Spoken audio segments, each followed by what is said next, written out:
अल्हम्दुलिल्लाह अल्हम्दुलिल्लाहि रब्बिल आलमीन वल आक़िबतु लिल मुत्तक़ीन वस्सलातु वस्सलामु अला रसूलिहिल करीम अम्मा बअद फ़अऊज़ु बिल्लाहि मिनश शैतानिर रजीम बिस्मिल्लाहिर रहमानिर रहीम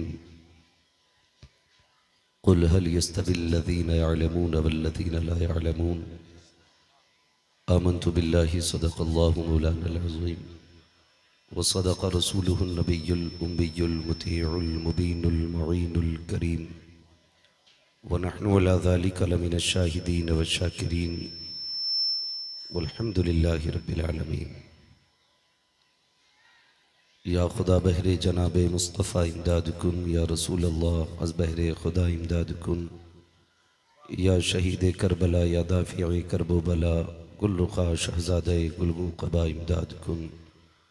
गौसे आज़म बमने बेसरो सामा मददे क़िबले दी मददे काबे ईमा मददे बगिरदाबे बला उफ्ताद कश्ती मदद कुन मदद कुन मदद कुन। या मुईनुद्दीन चिश्ती क़ादरी यमनारे, या गौसे आज़म भी ज़नम दमज़ शेख अहमद रज़ा ख़ान क़ुत्ब आलम भी ज़नम बलगल उला बिकमालिही कशफ़त दुजा बिजमालिही हसनत जमीअ ख़िसालिही सल्लु अलैहि व आलिही।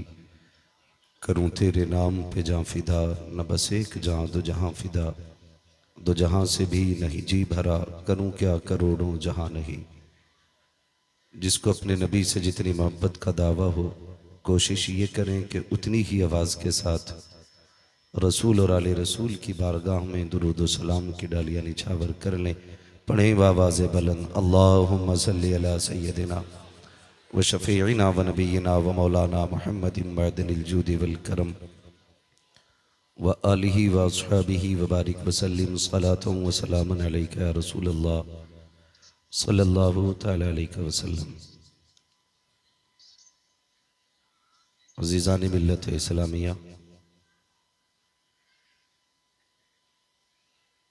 अभी थोड़ी देर के बाद इंशाअल्लाहुल अज़ीज़ हमारी और आपकी आंखें देखेंगी कि पीर तरीक़त रहबर राह शरीयत पीर कामिल मुर्शिद कामिल रईसुल अत्क़िया हुज़ूर आक़ाई मौलाई सय्यदी सनदी सरकार सैयद उवैस मुस्तफ़ा वास्ती दामज़िल्लहुल आली की आमद आमद होगी। सुभान अल्लाह। हम और आप अपनी निगाहों से हज़रत के नूरानी चेहरे की ज़ियारत करेंगे और हम सब मिल के एक दुआ करते हैं, अल्लाह ताला हज़रत का साया उम्मत मुस्लिमा के सर पर ता देर कायम व दायम रखे। ये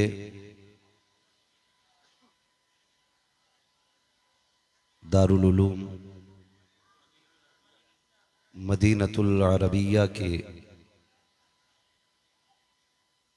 इस अजीम इजलास की बरकतें हैं कि हमें और आपको सरकार की आसानी से ज़ियारत मैसर हो जाएगी।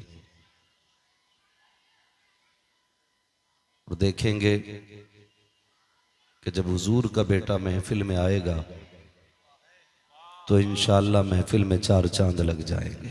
वाह वाह वाह, सुभान अल्लाह सुभान अल्लाह। ये इधर वाले लोग भी वही लोग हैं ना जो इधर वाले लोग हैं। दुरूद पाक पढ़ने के लिए कहा गया तो आवाज़ ऐसे घूम के पीछे निकल गई। इधर वाले लोग ऐसे बैठे रह गए जैसे कोई तमाशा देखने आए हो। डॉक्टर इकबाल ने कहा था, न संभलोगे तो मिट जाओगे हिंदी मुसलमानों, तुम्हारी दास्तां तक भी न होगी दास्तानों में। उम्मती होकर के दुरूद में इतनी कंजूसी करते हैं हम लोग। मुझे बताया जाए, जो लोग हुजूर पे दुरूद पढ़ने में कंजूसी करते हैं वो बाकी की जो कुर्बानियां हैं हुजूर के लिए क्या दे सकते हैं। मेरा मुफीद मशवरा है, जब भी बात हुजूर की आया करे तो फिर सब कुछ छोड़ के हुजूर की जात की तरफ मुतवज्जे हो जाया करो। जितना बड़ा मजमा था उतनी आवाज दुरूद पाक की नहीं आई। इससे कहीं ज्यादा शोर तो हम तब कर लेते हैं जब खाने के वक्त हमें प्लेटें मैसर नहीं होती हैं। और ये मेरे सामने जो ये स्टैंड लगे हैं ना, मैं गुजारिश करता हूं कि कोई भी ऐसी हरकतें बेजा न करे जिसकी वजह से उलमा पर या मिल्लत इस्लामिया पर या मदारिस पे कोई उंगली उठा सके। हमारी गैर जिम्मेदारियों की वजह से नुकसान इस्लाम का होता है। अभी भी हम लोग बाज नहीं आ रहे, ऐसी ऐसी लाइनें लिख रहे हैं। भाई कुछ शर्म आनी चाहिए हमें। हम नहीं चाहते कि कोई हमारी वजह से जेल के अंदर जाए। मेरी खामोशियों से तुम कहीं धोखा ना खा जाना। इसलिए मैं गुजारिश करूंगा कि जो लिखा जाए, जितना सच हो उतना लिखा जाए। और हमारी गुफ्तगू किसी ऐसे वैसे चेहरे की मोहताज नहीं होती है। उलमा की गुफ्तगू इसलिए पाकीज़ा होती है कि उसमें मदीने वाले की बातें हुआ करती हैं। खाली कोई भी चेहरा लगा करके बात को आगे ना बढ़ाया जाए। अगर बात ही आगे बढ़ानी है तो फिर मदीने वाले का नाम लेके आगे बढ़ाओ। सुभान अल्लाह। आला हजरत ने कहा था, सुनते हैं कि महशर में सिर्फ उनकी रसाई है, गर उनकी रसाई है लो जब तो बनाई है। सबने सफ़े महशर में ललकार दिया हमको, ऐ बेकसों के आकाब तेरी दुहाई है। मेरी आपसे भी गुजारिश है कि मेहरबानी करें, थोड़ा ख्याल करें। हम इस वक्त ऐसे नाजुक दौर से गुजर रहे हैं कि हमें इस वक्त मुस्तफ़ा जाने रहमत की दी हुई तालीम को मजबूती से पकड़ने की जरूरत है। आज ये अजीम इदारे का वसी व अरीज मैदान, ये सरों का सैलाब है। अक्सर चेहरे मुझे काले बालों वाले नजर आ रहे हैं। बहुत कम ऐसे सर हैं जिन पे सफेद बाल हैं। गौर करना इस बात पर है, या तो सफेद बालों वाले लोग जमीन पे कम हैं या फिर जलसे ही में कम आए हैं। इन दोनों बातों में हमारे लिए सबक है। अगर जमीन पे सफेद बालों वाले कम लोग हैं तो समझ लेना चाहिए कि अब जिंदगी बुढ़ापे तक वफा नहीं कर रही है। और अगर हैं मगर आए नहीं तो फिर यह सबक हासिल करना चाहिए कि यह जवानी, यह ताकत हमेशा नहीं रहनी है। अगर जिंदगी ने साथ दिया और बुढ़ापे से मुलाकात हुई तो फिर वो दिन आएगा कि हमें बिस्तर पे डाला जाएगा। हम उस वक्त तक बिस्तर से नहीं उठ सकते जब तक कोई सहारा देने वाला ना हो। इसलिए जब तक बदन में ताकत है, कोशिश ये करें कि हम अपने अल्लाह और उसके रसूल को राजी कर लें। यह सबसे बड़ा अलमिया है। मैंने कल भी उड़ीसा में यह बात कही थी। मैंने कहा था जलसों की कसरत है। एक एक बस्ती के अंदर एक एक साल में 3-3 जलसे आते हैं, लेकिन मुझे बताया जाए कितने घरों से फजर के बाद कुरान की तिलावत की आवाज आती है। बुरा ना मानिएगा, आज गैर तो गैर अपने भी मदरसों के पीछे पड़े रहते हैं। हमारी कौम के चंद चर्ब जबान लोग कह दिया करते हैं कि ये मदरसे नहीं पेट पालने के अड्डे हैं, ये मदरसे नहीं अपना घर चलाने का अड्डा बनाया गया है। खुदा की कसम जबान को लगाम दो, जिस दिन ये मदरसे खत्म हो जाएंगे कोई जनाजा पढ़ाने वाला नसीब नहीं होगा। जिस दिन इन मदरसों को ताला लग जाएगा तुम्हारे चेहरों पे दाढ़ियों के बाल नजर नहीं आएंगे। आज जो सरों पे टोपियां नजर आ रही हैं ये मदरसों की देन है। आज जो चेहरों पे दाढ़ियां हैं ये मदरसे की देन है। आज जो तुम्हें कलमा शरीफ याद है इन्हीं मदरसों की देन है। वरना हुबली जाना हुआ, ऐसे नौजवानों से मुलाकात हुई कि जो साइंस की लाइन में तालीम हासिल कर रहे हैं, जो साइंसदान हैं या साइंटिस्ट होते जा रहे हैं, उन्होंने मुझे बताया कि हजरत सितम हो गया है। मैंने कहा पूछा बात क्या है? कहा बात यह है कि जो हमारी लाइन के पढ़े लिखे लोग हैं उन्होंने इस्लाम को मानने से इनकार कर दिया है। मैं तालीम का मुखालिफ नहीं हूं। कोई ये हरगिज ना समझे कि मैं हिंदी इंग्लिश का मुखालिफ हूं। मेरी तमन्ना तो यह है कि हर घर के अंदर IAS होना चाहिए, हर खानदान के अंदर IPS होना चाहिए। मैं तो ये चाहता हूं MBBS भी हमारे हों, BUMS भी हमारे हों, इसलिए कि जब हम डॉक्टरों की जुल्म और सितम की दास्तानें सुनते हैं तो कलेजा मुंह को आता है। उस वक्त ख्याल आता है काश MBBS की कुर्सी पर अगर हुजूर का गुलाम बैठा होता तो फिर कोई गरीब बिना दवा के सिसकता हुआ नहीं मरता। अगर इस कुर्सी पे दवा के लिए कोई मुस्तफा का वारिस बैठा होता तो किसी बेवा को दवा के लिए पैसे की वजह से धक्के देके नहीं पहुंचाया जाता। हम तो ये चाहते हैं और जानते भी इतना है, अगर कोई मुस्तफा का गुलाम MBBS बन के बैठेगा, कोई गरीब आके कहेगा दवा के लिए पैसे नहीं हैं, बेटे की जिंदगी बड़ी प्यारी है, तो कम से कम हुजूर के गुंबद खजरा की तरफ देखेगा, उससे गैरत कहेगी खबरदार तू हुजूर का गुलाम है, तू पैसे का गुलाम नहीं है। अगर ये तेरे दरवाजे पे खाली हाथ आया तो खाली ना लौटा, तू हुजूर के नाम पे इसको दवा दे दे, खुदा हुजूर के सदक़े में तेरी नस्लों के गुजारे करा दे। सुभान अल्लाह, सुभान।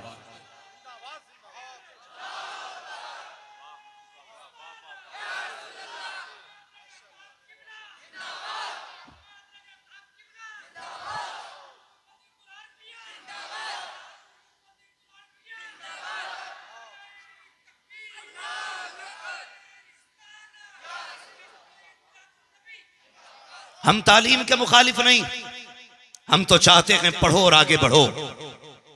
तुम नहीं जानते, मैं किसी डॉक्टर का नाम नहीं लूंगा, अगर कोई बंदा इलाज के दरमियान हॉस्पिटल में मर जाता है तो उस वक्त तक लाश नहीं दी जाती है जब तक 3 लाख 4 लाख का पेमेंट न ले लिया जाए। एक दौर था कि जब डॉक्टरों को मसीहा कहा जाता था, और आज भी डॉक्टरों पे हम इतना एतमाद करते हैं कि मां को लाल सबसे ज्यादा चहीता होता है, बेटा मां को सबसे ज्यादा प्यारा होता है, लेकिन ICU के अंदर लेने के बाद डॉक्टर कहता आप बाहर जाइए, तो मां जिगर के टुकड़े को डॉक्टर के हवाले करके आ जाती है। बाप अपनी विरासत के चश्मो चराग को अंदर छोड़ के आ जाता है, क्यों? ये सोचते हुए कि ये हमारे बच्चों के साथ गद्दारी नहीं करेंगे। ये नजरिया है आज भी डॉक्टरों के साथ, लेकिन बात कड़वी है, लेकिन कबूल कीजिएगा। हो सकता है कोई मेरे खिलाफ आवाज उठाए, लेकिन किसी एक का गला घुट जाने से अगर 100 के घर बच जाते हैं तो फिर एक के जाने का गम नहीं कीजिएगा। भाई ये आंखों देखी कहानियां हैं, बच्चे का वजन 3 किलो होता है और 6-6 घंटे में 6-6 किलो दवा अंदर जा रही है। ये चोरी नहीं तो और क्या है, ये डकैती नहीं तो और क्या है। बच्चे का वजन 6 किलो है, हर 3 घंटे के बाद 5-5 किलो दवा जाती है, फिर पर्चा दे दिया जाता है। कितने गरीबों की जमीन बिक जाती है ताकि बच्चे की जिंदगी बच जाए, कितनी माओ का जेवर बिक जाता है ताकि बेटे की जिंदगी बच जाए। और मैं ये कहता हूं ऐसे डाकुओं को समाज से हटाओ, मुस्तफा के गुलामों को MBBS की कुर्सी पे बैठाओ, ताकि आज के बाद किसी माँ का जेवर न बिके, किसी बाप की जायदाद के बिकने का नंबर नहीं आना चाहिए। वाह वाह वाह वाह वाह वाह, सुभान अल्लाह। लेकिन मुझे मालूम है मैं उस कौम से बात कर रहा हूं जिसने इतनी चादरें मजार पे चढ़ाई कि मजार का निशान ही डुबा के रख दिया। याद रखिएगा हम सबसे पक्के बरेलवी हैं, कोई हमें वहां भी ना समझे। और मैं समझता हूं मैं तुम में सबसे ज्यादा पक्का बरेलवी हूं। पूछा इन उलमा से, ये मेरे सर के ताज है सब। अगर कोई सफेद दाढ़ी वाला बड़ा आलिम नीचे बैठा है तो मतलब ये नहीं है कि वो मुझसे ज्यादा नहीं जानता है। मैं कुर्सी पे इसलिए बैठा हूं ताकि आसानी से आप मेरे सामने, मैं आपके सामने रहूं, वरना याद रखिए ये अलग बात है खामोश खड़े रहते हैं, फिर भी जो लोग बड़े हैं वो बड़े रहते हैं। ऐसे असलाफ से मिलता है हमारा शजरा जिनके कदमों में कई ताज पड़े रहते हैं। मैं इन जिम्मेदार उलमा की मौजूदगी में ये बात कह रहा हूं, मसला के आला हजरत ये है कि अगर मजार पे एक चादर है तो दूसरी चादर चढ़ाने की जरूरत नहीं। ये बात सच्ची है ना फिर? बोलो, एक चादर अगर मजार पे पहले से मौजूद है तो दूसरी चादर चढ़ाने की इजाजत नहीं। हमारी कौम को नशा चढ़ा है। कुछ दिन पहले खबर आई कि 300 किलोमीटर से चंद नौजवान चादर लेके चले हैं अजमेर शरीफ, लेकिन बताया यह गया उन्होंने पूरे सफर में रुक के एक सजदा नहीं किया खुदा को, एक नमाज के लिए नहीं ठहरे। मैं कहता हूं यार, ये पीर परस्ती छोड़ो, खुदा परस्ती करो। हमें पीर भी वो चाहिए जो हाथ यहां पकड़े, रिश्ता मदीने वाले से जोड़ दे। हमें तो वो पीर चाहिए ना जो हाथ रख के क्या चल तेरा काम हो गया। बताओ, तो चादरों का शौक चढ़ा है। सीधी सी बात है भाई, अगर पीर जहन्नमी है तो बर्फ की सिल्ली रख ले, अंदर कब्र ठंडी नहीं होनी है। और पीर अगर जन्नती है तो कुछ भी मत कर, अल्लाह उसकी कब्र को जन्नत की क्यारी बना देगा। बात समझ रहे मेरी? बहुत गौर से सुनिएगा। इस हफ्ते में मैंने सबसे ज्यादा जलसे उर्सों के किए। मैं उर्सों का मुखालिफ नहीं हूं, हाँ मैं उर्सों का मुखालिफ। मजार भी इतने बनते चले जा रहे हैं, अल्लाह की कसम, जहां पीरा फकीरा बन मर गया वहीं गुंबद बन गया। हल्का हाथ रखो भाई। बड़े बड़े अल्लामा, मुस्तफा की हदीस पढ़ाने वाले लोग, जिनकी दिनों रात काला रसूल और काला अल्लाह में गुजरी है, आज वो सादा मिट्टी के नीचे लेटे, जिसे इस्तिंजे का तरीका नहीं आया, बाप के मरने के बाद गद्दी पे बैठ गया और पूरी जिंदगी बिस्मिल्लाह बड़े शीन से पढ़ता रहा। कई लाख का गुंबद बना रखा। हालात हमारी कौम के ये। और कई जगह पे जो उर्स होते हैं तो डांसर बुलाए जाते हैं, नचनियां लाई जाती है। काम का नौजवान जिस दिन कव्वाली की महफिलें सजती हैं, उस दिन तो मौलवियों को जानता तक नहीं है। अगर मस्जिद का इमाम ये कह दे आवाज हल्की कर ले, नमाज का वक्त हो रहा है, कहते मौलाना ये उर्स बार बार नहीं आता है, ये साल में एक बार होगा, आज अपनी नमाज हल्के पढ़ लो, हमारी कव्वाली की आवाज हल्की नहीं होगी। गैरत आनी चाहिए। और मेरी कौम के नौजवानों, मेरे भाई सुनो तो सही, तुमने किसको मिंबर पे बैठाया? दाढ़ी के नाम पे इकबाल नहीं है, बाकी का तरीका उसे नहीं आता है। एक तरफ नाचने वाली, एक तरफ नाचने वाला, और फिर मेरी कौम के चंद नौजवान पैसों की गड्डी लेके खड़े होते हैं और यूं उड़ाया करते हैं। कहते बाद मजे आ गए, आज तो मुखिया ने हद कर दी है, 10 गड्डियां उड़ा के आया है, आज प्रधान के पैसे की हिसाब नहीं लगाया गया। ओ खुदा की कसम, ओ मेरी कौम के नौजवानों, मैं इतना कहूंगा, आज कोई कौम इतनी बेवकूफ नहीं है जो अय्याशियों पे ऐसे पैसे लुटा रही हो। अगर खुदा ने तुझे दौलत दी है तो नचनियों पे मत लुटाओ, डांसरों पे मत लुटाओ। देख तेरी बस्ती में कौन पढ़ने वाला बच्चा है, लेकिन गुर्बत की वजह से फीस नहीं दे पा रहा है, इस पैसे को उठा उसकी तालीम में लगा दे। अगर वो बैठा इंसाफ की कुर्सी पे, खुदा की कसम होगा हिंदुस्तानी, उसके कानून में मुस्तफा की झलकियां नजर आए। वाह वाह, नारे तकबीर, नारे रिसालत, जलसे दस्तार बंदी, मसलके आला हजरत, दारुल उलूम मदीनतुल अरबिया। फालतू पैसा बर्बाद मत करो, इस पैसों को बच्चों की तालीम पे लगाओ। लगाओ ना तालीम पे, क्यों नहीं लगाते? लेकिन शादी होते ही बीवी कहती है मैंने चद्दर की नजर मानी थी जी। मौलवी चीखते चीखते बीमार हो गया कि डीजे मत बजा, उसकी एक बार नहीं सुनी। बीवी ने एक बार कह दी चद्दर की नियत बांधी थी मैंने।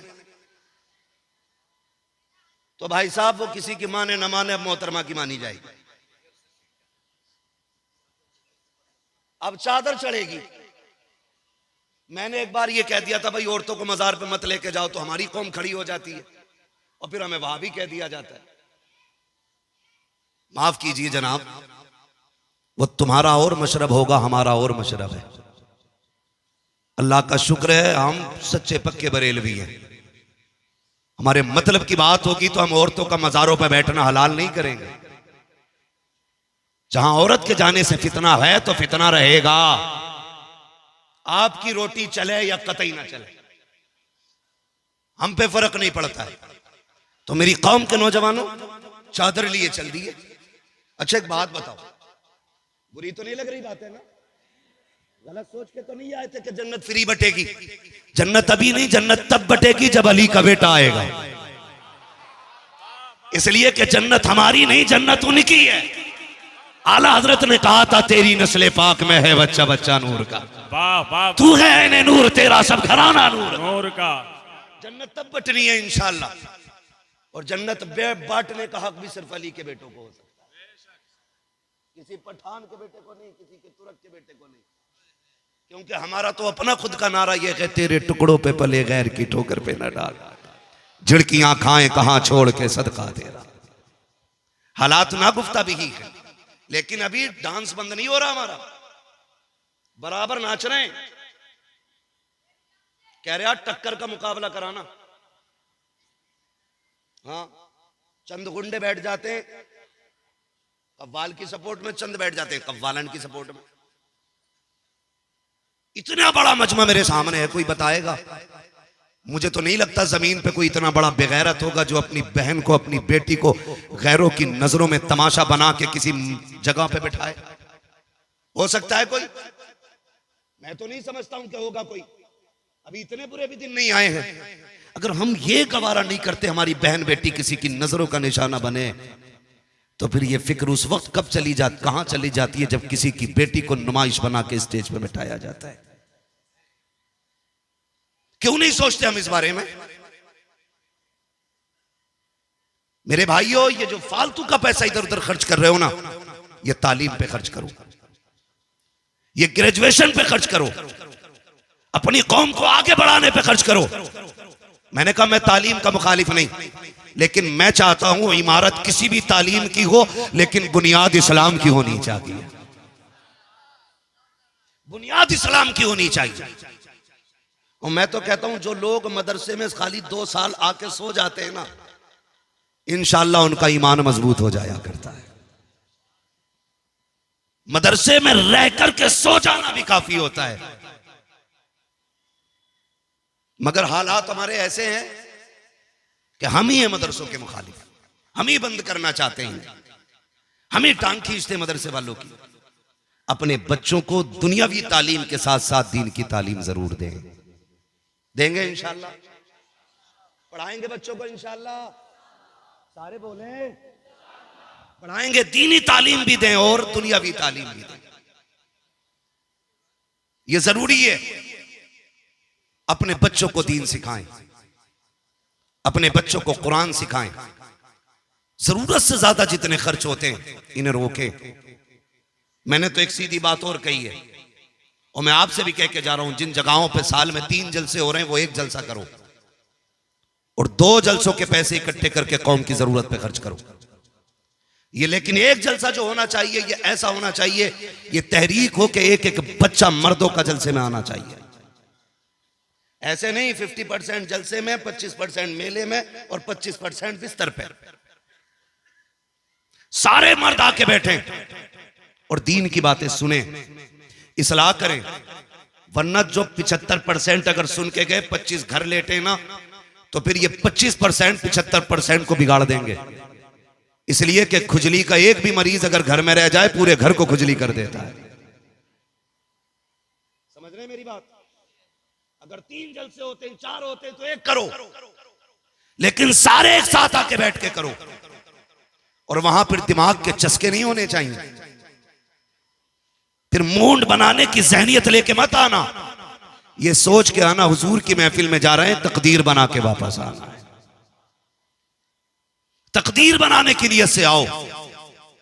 इन जलसों में उलमा की गुफ्तगू सुनो, इन्हें बामकसद बनाओ जलसों को। जरूरी नहीं है 4 बजे तक जलसा चले और सुबह के मजे आ गए यार, कुर्सी टूट गई रात तो मौलवी की।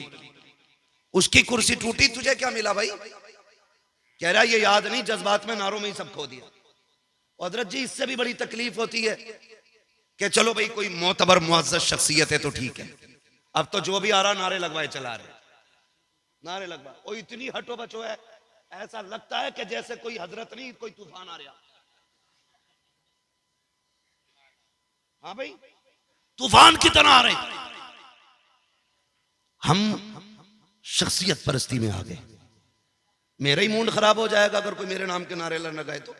मैं कहूंगा तकरीर नहीं करनी भाई, मुझे इज्जत नहीं मिली। खुदा की कसम, इज्जत उसकी होगी जो मदीने वाले की इज्जत पे मरेगा। सीधी सी बात। हुजूर से वफा करो, हुजूर से मोहब्बत करो। आज दुनिया मदरसे बंद करने के मूड में लगी है, लेकिन हमारी तो जिम्मेदारी बनती है कि हम मदरसों को आगे बढ़ाएं।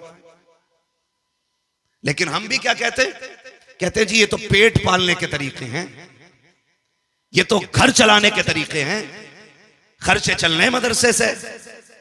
जानते हो, मैं जहां तक जानता हूं आज तकरीबन 29 बच्चे फारिग हो रहे हैं। कितने बच्चे पढ़ते होंगे हजरत यहां? बच्चे 250 बच्चे इस इदारे में पढ़ते हैं। बोलें सुभान अल्लाह। कह तो दो सुभान अल्लाह। हाँ, ये है हमारी बेदारी। जब तक 2-3 आरे ना लगे बंदा सुभान अल्लाह जोर से कहते ही नहीं। अच्छी बात तक कभी एहसास नहीं, क्या सही कह गया, कौन क्या गलत कह गया। 250 तलबा इस इदारे में रहते हैं। अच्छा, अक्सर लोग जो शादीशुदा हैं वो फैमिली चलाते हैं अपनी, 2 बच्चे हों, मियां बीवी हों, घर कितनी मुश्किल में चलता है। बोलें, मुश्किल होती है ना चलानी। कुर्बान जाओ इन मदरसे वालों पर। हमसे तो 2 लोगों की फैमिली नहीं पाली जाती, ये 200 बच्चों को कैसे पाल लेते हैं, बात समझ में नहीं आया करती। और फिर भी हम ये ताने देते हैं, और ताने वही गधा देगा जिसने कभी 1 रुपया मदरसे में नहीं दिया होगा। अल्लामा रिजवान साहब वही रसीद लेके आता कि ये 10 रुपए कहां लगाए थे, एक थप्पड़ मार के 10 रुपए की दवा लगा के कहना यहां लगे। हद हो गई भाई। एक तो कुछ देते नहीं, ऊपर से कहते कहां लगा। बैठ मदरसे में आके, जितना साल भर में ना तेरे घर का खर्च होता है, इतना सुबह के नाश्ते में 8 दिन में मदरसे में उठ जाया करता है। उतना 8 दिन में मदरसे में उठ जाता है। कई लोगों से बात हुई, यार तू ये ब्याज ना लिया कर। कह रहा हजरत जी खर्चा नहीं चल रहा था तो ब्याज ले लिया। एक से मैंने कहा भाई सुना है तुम रिश्वत लेते हो, अल्लाह ने खूब तनख्वाह दी है, ना लिया करो। कहने लगे खाली तनख्वाह से काम नहीं चलता, इसलिए साइड से कमाई करनी पड़ती है।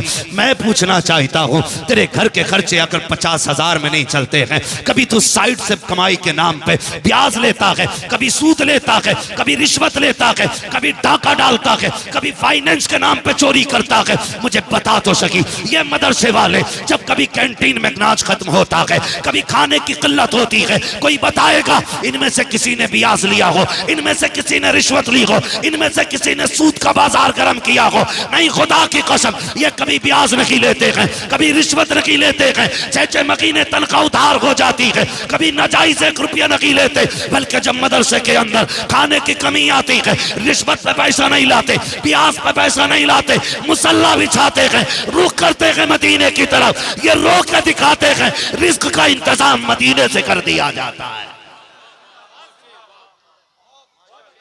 इनके खिलाफ भोंकते हो जिनकी मदद सीधे मदीने से मुस्तफा कर रहे हैं, इनके साथ खड़े हो जाया करो। वरना कई ऐसे मोहतमीमों को जानता हूं जिन्होंने आके कहा कि गुफ्तगू में कह देना कि 5 महीनों की तनख्वाह नहीं गई है। हैरत होती है। मरो तो मौलवी काम आए, जियो तो मौलवी काम आए। 1 से 2 बनो तो मौलवी काम आए, 2 से 3 बनो तो मौलवी काम आए।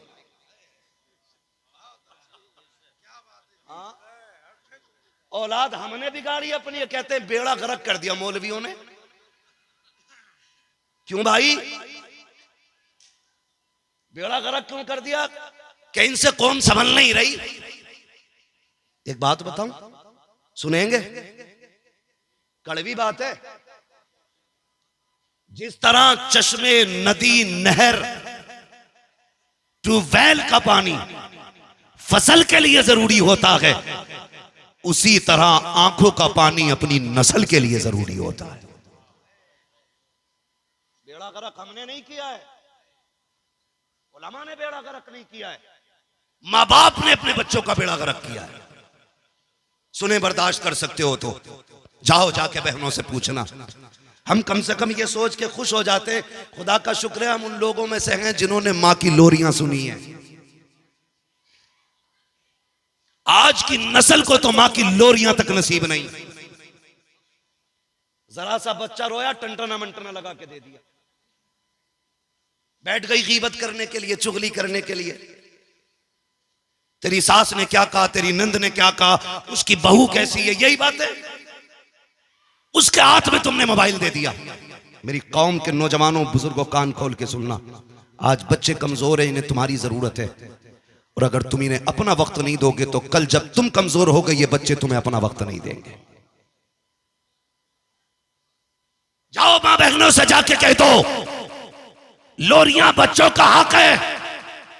अगर ये सोते सोते उठ के रोने लग जाए, हाथ में मोबाइल ना दे, बल्कि सीने से लगा और वो कहे जो पहले माएं कहती थी, मैं सो जाऊं या मुस्तफा कहते कहते, कुले आंख सल्ले अला कहते कहते। हमने बच्चों से लोरियों का हक छीन लिया। इनका दर्द निकल गया हमारे सीने से। मौलवी के 8 दिन के सबक से कुछ नहीं होगा, तुझे इसके लिए रातों में उठ के आंसू बहाने पड़ेंगे। तुम नहीं जानते बाबा फरीदगंज शकर को, दुनिया जानती है, आप भी जानते, हम भी जानते। कौन फरीद, जिस पे यह मुकदमा किया गया था, फरीद को कैद में डालो, क्योंकि जो इसका चेहरा देख लेता है वो कलमा पढ़ के मुसलमान हो जाता है।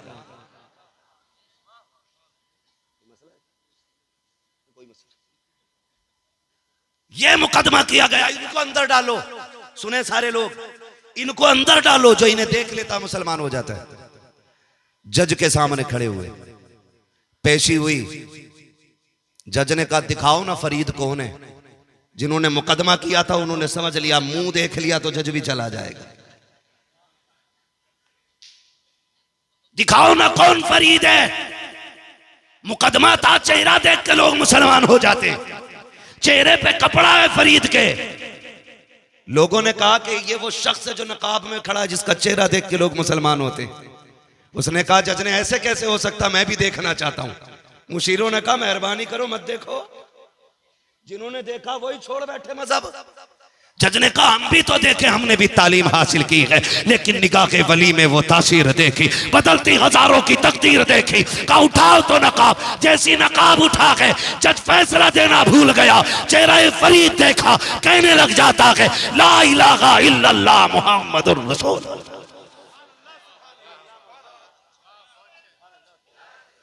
अब सुने जो बताना चाहता हूं। बाबा फरीद घर आए, मुस्कुराते हुए आए। मैंने कहा लाल बड़े खुश हो? कम भी आज बहुत खुशी हुई। कहा क्योंकि आज तेरे बेटे पे मुकदमा ये चला था कि जो इसका चेहरा देख लेता मुसलमान हो जाता है।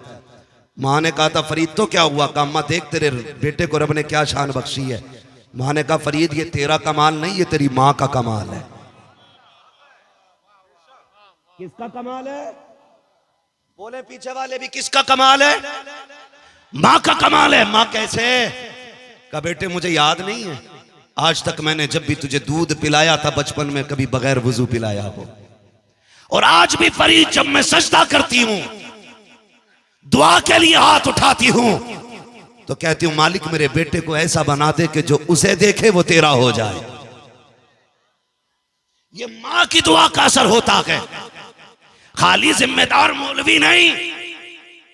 बताओ जिस बच्चे को होश संभालते ही कान में रिंगटोन में गाना आया हो, आवाज गाने की आई हो, वो कुरान का कारी कैसे बनेगा? वो तो डांसर बनेगा। अगर ये चाहते हो कि नस्लें अच्छी हो तो रात को उठ जाया करो, ताज्जुद के वक्त मुसल्ले पे आ जाया करो। बेटा मदरसे भेज दे, तू मुसल्ले पे आ जा, हाथ उठा के कहते मालिक बेटा तेरे हवाले किया है, उसे खाली ना लौटाना, कुरान का कारी बना के लौटाना, हाफिज कुरान बना के लौटाना, आलिम दीन बना के लौटाना। खुदा की कसम हाथ तेरे उठेंगे, करम तेरे बेटे पे होने लग जाए। लेकिन हम तो ये चाहते हैं कि हमारे हिस्से का काम भी मौलवी करे। पढ़ गए तो ठीक, ना पढ़े तो मौलवी ने बर्बाद किया है। नहीं भाई, हम सब जिम्मेदार हैं। अब्बा उठेगा कैसे जब 3 बजे तक अब्बा पबजी खेल लिया? तो हुजूर ने फरमाया था ईशा पढ़ के जल्दी सो जाया करो, फजर में जल्दी आंख खुल जाएगी। फिर फजर पढ़ लिया करो। अब्बा 3 बजे सो रहा है तो बेटा और 4 बजे सो रहा है। ये हालात हमारी कौम के। हम लोग हजरत अक्सर रातों में गुजरने वाले लोग, रातों में सफर हमारे होते हैं। एक गैर मुस्लिम का एक गांव ऐसा नहीं होता जिसमें 4 बजे सब नहीं उठ जाते। और मुसलमानों का एक गांव मैंने ऐसे नहीं देखा जिसमें फजर की अजान के बाद सफेद बालों वालों के अलावा कोई चलता हुआ दिखाई दे। ये कंडीशन है हमारी। जिन्हें मेहनत करनी नहीं आती उन्हें आगे बढ़ने की कोई जगह नहीं देता है। तुम्हें क्या लगता है खाली रोडों पे उतर के हक ले लोगे? खाली नारेबाजी करके हक ले लोगे? नहीं, कामयाब वो होगा जिसके हाथ में कलम होगा। आगे वो बढ़ेगा जो तालीम से मुज़य्यन होगा। जिसके पास तालीम नहीं होगी उसे रोन दिया जाएगा, उसे कुचल दिया जाएगा। नारे तकबीर, नारे रिसालत,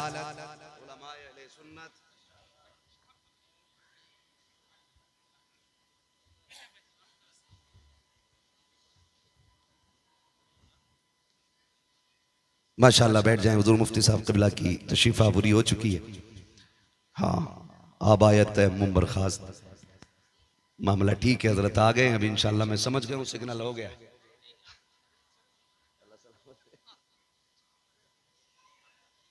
तवज्जो है, जरा कह दें या रसूल अल्लाह। ऐसे नहीं, जितना बड़ा मजमा है उतनी जोर से आवाज आनी चाहिए। कहें या रसूल अल्लाह। हाँ माशाअल्लाह, अल्लाह सलामत रखे। बड़े बूढ़ों से ज्यादा बच्चों की आवाज आ रही है, बच्चों की आवाज आ रही है। तो पढ़ें और आगे बढ़ें। अब्बा टाइम से सोएगा तो इंशाअल्लाह बेटा भी टाइम से सोएगा। बेटा कंबल ओढ़ के मोबाइल चला रहा तो अब्बा रजाई ओढ़ के चला रहा। कम थोड़ा ही है। मैं एक बस्ती से गुजरा तो रात के 12 बजे एक बुड्ढा चश्मा लगा के मोबाइल चला रहा था। गर्मी का मौसम, स्लिप पे बैठा था। मैंने बताओ इसे बुढ़ापे में क्या सूझी है? लोग इस उम्र को पहुंच के मस्जिदें आबाद करते थे और ये देखो एमबी बर्बाद कर रहा है। और लड़कों ने भी बड़ा सीधा रास्ता निकाल लिया है। अब्बा ज्यादा आवाज देते तो मोबाइल लेके दे देते, लो इसमें लगे रहो। गैरत आनी चाहिए। छोड़ें ये सारी चीजें, आगे बढ़ें। और मैं बच्चों से कहूंगा, जो छोटे छोटे बच्चे मुझे सुन रहे हैं, मेरे बेटो मेहनत करना, मोबाइल मत चलाना। अगर तुम छोटी उम्र में मोबाइल चलाओगे, आने वाले 20 साल के बाद तुम्हारे हाथ में भीख का कटोरा होगा। आज किताबें उठा लो, आने वाले दौर में कंप्यूटर तुम्हारी ठोकरों में पड़े नजर आए। इसलिए बच्चे तालीम पे फोकस करें, मेहनत से पढ़ो और आगे बढ़ो। अगर पढ़ जाओगे तो आगे बढ़ोगे, और अगर नहीं पढ़ोगे तो दुनिया तुम्हें कदमों से रोंद डालेगी। तवज्जो है ना सारे लोगों की? कहां खोले हैं केसू यार ने खुशबू कहां तक है। गलती हम करते हैं, जिम्मेदार मौलवी हो जाता है कि मौलवियों ने बेड़ा गर्क कर दिया। शुक्र मना जो मौलवी सलामत है, ये जमीन सलामत है। जिस दिन इल्म उठ गया समझ लेना कयामत आने वाली है। अपने उलमा का एहतराम किया करो, इन्हें डाकू डकैत ना कहा करो। ये जानते हो ये वो हैं जो चलते गए तो इनके लिए समंदर में मछलियां दुआएं किया करती हैं, मछलियां दुआएं किया करती हैं। जो चलते गए तो इनके लिए अल्लाह की मखलूकात उठा के इनके लिए दुआ करती है। और हम हैं